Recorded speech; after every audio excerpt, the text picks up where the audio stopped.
বিশ্ব নবী রাহমাতুল লিল আলামিন বলেন, উম্মতেরা রে, তোমরা কি মনে করো ওই দুনিয়া আসল? না না, এই দুনিয়া আসল না। ওই দুনিয়া যখন মুয়াজ্জিনের কণ্ঠে ধ্বনিত হয়, ওই বান্দা ইন্তেকাল করছে, ওর তার জায়গা পরিবর্তন হয়ে গেছে, বান্দা আর আদিত্যপুর থাকতে পারবে না। এমন একটা গড়ের দিকে বাংলা যাত্রা করবে, এমন একটা গড়ের দিকে যাত্রা করবে যেই গড়টা প্রতিদিন মানুষকে ডাক দিয়ে বলে, আনা বাইতুল গুরবা, আমি অন্ধকার গড়, আনা বাইতুল ওয়াহদা, আমি একাকিত্বের গড়, আনা বাইতুল যুলমা, আমি অন্ধকার গড়, আনা বাইতুত তুরাব, আমি মাটির গড়, আনা বাইতুদ দুধ, আমি কিরামাকড়ের গড়। ওই বান্দা আমার ঘরে আসতে গেলে বাতির কোনো ব্যবস্থা নাই, বাতি নিয়ে আসতে হবে। আমি একা ঘর, ওই ঘরে বন্ধু নাই, বন্ধু তোমার সাথে নিয়ে আসতে হবে। সাপ বিচ্ছুর ঘর, তাড়ানোর জন্য কোনো লাঠি নাই, লাঠি তোমাকে সাথে কইরা নিতে হবে। অন্ধকার ঘর, বাতির ব্যবস্থা নাই, দুনিয়া থেকে তোমাদেরকে বাতির ব্যবস্থা করে নিয়ে আসতে হবে। বলেন তো ওই বাতির নাম কি? সবাই বলেন, ওই বাতির নাম কি? নেক আমল নিয়ে আমাদেরকে যাইতে হবে, নেক আমল ছাড়া কোনো উপায় নাই। এই জন্য বাংলাদেশের একজন আলেম বড় সুন্দর করে বলেন, এই কথাটা যদিও হুজুর এই কথাগুলা বলছেন, চিন্তা করলে অনেক কিছু হুজুর বলে সুন্দর করে বলেন, আল্লাহ বড়, আল্লাহ বড়, 3 ফরজে গোসল করো, 4 ফরজে নামাজ পড়ো, 5 ওয়াক্ত 4 ফরজে ওযু করো, 5 ওয়াক্ত নামাজ পড়ো, 6 উসুলে তাবলীগ করো, 7 দুজক ভয়ঙ্কর, 8 জান্নাতে সুখের কর। আর কইরই না ভঙ্গি, চইলা যাও টঙ্গি, যদি করো ভঙ্গি দুনিয়াতে তোমার কেউ হবে না সঙ্গী। যদি তুমি বাঁচতে চাও বাংলা, তুমি মুসাফিরের ন্যায় ঘরটা তুমি ছেড়ে দাও। আমার বাড়ির বাইরা আজকে দুনিয়াতে আসার পর দুনিয়া নিয়ে আমরা এত ব্যতিব্যস্ত হয়ে গেছি, আখিরাতের চিন্তা ফিকির নাই। আপনাকে যদি আমি প্রশ্ন করি, আপনি যে জান্নাতে যাবেন এমন গ্যারান্টি জীবনে কেউ দিছিনি? দিছে কেউ? কে আপনারে গ্যারান্টি দিল?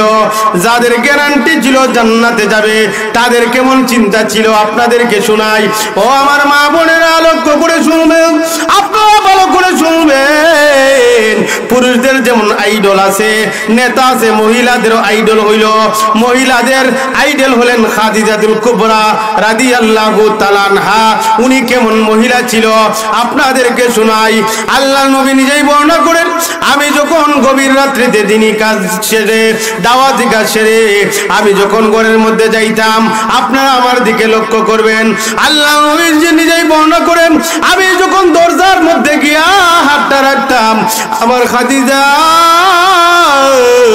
ওইভাবে মাথার উপরে 2টা হাত রাখিয়া দরজার মধ্যে এভাবে হেলান দিয়া আমার খাদিজা দাঁড়াইয়া থাকত। আল্লাহ নবী বলেন, আমি যখন দরজার মধ্যে ধরতাম, সাথে সাথে খাদিজা দরজাটা খুলে দিত।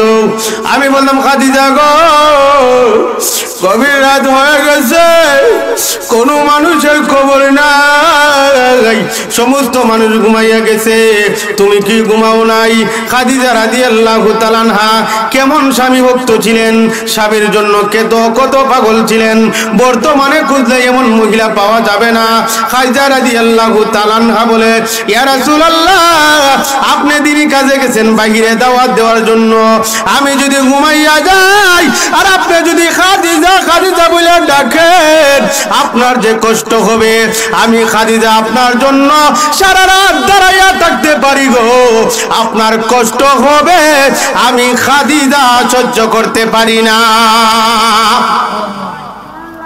আল্লাহর নবী বলেন, আমার খাদিজা এমন মহিলা, আমার খাদিজারে সরাসরি আল্লাহ সালাম দিয়েছেন। জুরি বলি সুবহানাল্লাহ। আল্লাহ যারে সালাম দিয়েছেন উনার কি কবরের ভয় আসেনি? জাহান্নামের ভয় আছে? কিন্তু ছিল কেমন ভয় ছিল শুনেন। আল্লাহ নবী বিশ্ব নবী রাহমাতুল লিল আলামিন নবী একদিন ঘরে গেলেন, নবী গিয়ে দেখেন আম্মা জান খাদিজাতুল কুবরা রাদিয়াল্লাহু তাআলা আনহা কান্দে। আল্লাহর নবী বলে, খাদিজা রে তুমি কাঁদো কেন? কান্দার কারণটা তুমি আমাকে বলো। আল্লাহর নবী বিশ্ব নবী রাহমাতুল লিল আলামিনের বিবি আম্মা জান খাদিজাতুল কুবরা বলেন, ইয়া রাসূলুল্লাহ, ইয়া হাবিবাল্লাহ, ওগো নবীজি, আমার কান্নার এক নম্বর কারণ হইল এতদিন আমি দুনিয়াতে ছিলাম, আপনি যখন দাওয়াতি কাজে যাইতেন আমি বসে থাকতাম কখন আপনি আসবেন, আপনার জন্য অপেক্ষা করতাম। যদি আপনি খাদিজা খাদিজা বলে ডাকেন আমি খাদিজা দরজাটা খুলে দিতাম। ইয়া রাসূলুল্লাহ, আমি দুনিয়া থেকে চলে যাব, আমার ভয় হয় গো, এখন কে আপনার জন্য অপেক্ষা করবে? আল্লাহর নবী মেয়ে ফাতেমা রাদিয়াল্লাহু তাআলা আনহা উনি এখানে বসা ছিলেন। বলেন, আম্মা জান চিন্তা করবেন না গো, আজকে থেকে আমার বাবার দায়িত্ব আমি নিয়ে নিলাম। আরো জোরে বলি সুবহানাল্লাহ। আম্মা জান খাদিজাতুল কুবরা রাদিয়াল্লাহু তাআলা আনহা আবার কান্দে। আল্লাহর নবী বলেন, খাদিজা রে কেন কান্দো? আম্মা জান বলে, ইয়া রাসূলুল্লাহ, আমি কাঁদি, আপনার কাছে আমার দুইটা অনুরোধ আছে, আপনি রাখবেন নি? আল্লাহর নবী বলেন, খাদিজা গো, তুমি ইসলামের জন্য সব কিছু ব্যয় করে দিছো, ধনী মহিলা ছিল, গরিব হয়ে গেছো, আজকে আমার কাছে যা চাইবা তাই পাইবা। এবার খাদিজাতুল কুবরা বলে, ইয়া রাসূলুল্লাহ, ইয়া হাবিবাল্লাহ, ওগো নবীজি, আমার এক নম্বর আপনার কাছে অনুরোধ হইল, আমি যেই দিন মারা যাব আপনার নিজ হাতে আমার গোসল করাইবেন। ইয়া রাসূলুল্লাহ, নিজ হাতে আপনি আমার কবরে রাখবেন এবং দুনিয়ার কাপড় দিয়ে আপনি আমাকে দাফন করবেন না, কাফন দিবেন না। ইয়া রাসূলুল্লাহ, আপনার গায়ের একটা জামা দিবেন, ওই জামা দিয়া আমাকে কবরস্থ করবেন নি। আল্লাহর নবী বলেন, খাদিজা তুমি কান্দিও না, আমি আমার জুব্বা দিয়া তোমাকে দাফন করব। আল্লাহর নবী ওই কথা বলার পর আম্মা জান আরো কান্দে। আল্লাহর নবী বলে, খাদিজা আরো কান্দো কেন? আম্মা জান বলে, ইয়া রাসূলুল্লাহ, আমার ভয় হয়, আমারে যখন কবরে রাখা হবে মুনকার নাকির আইসা যখন সওয়াল করবে, ইয়া রাসূলুল্লাহ, ইয়া হাবিবাল্লাহ, ওগো নবীজি, এই প্রশ্নগুলোর জবাব আমি কেমনে দিব? আরো জোরে বলি আম্মা জান কান্দে, ওগো নবী, এই প্রশ্নগুলোর জবাব আমি কেমনে দিব? আপনার কাছে আমার অনুরোধ, যতক্ষণ পর্যন্ত আমার সওয়াল জবাব না হবে গো, আপনি কবরের পাশে দাঁড়াইয়া থাকবেন, ওয়াদা দিবেন। আপনি যদি ওয়াদা দেন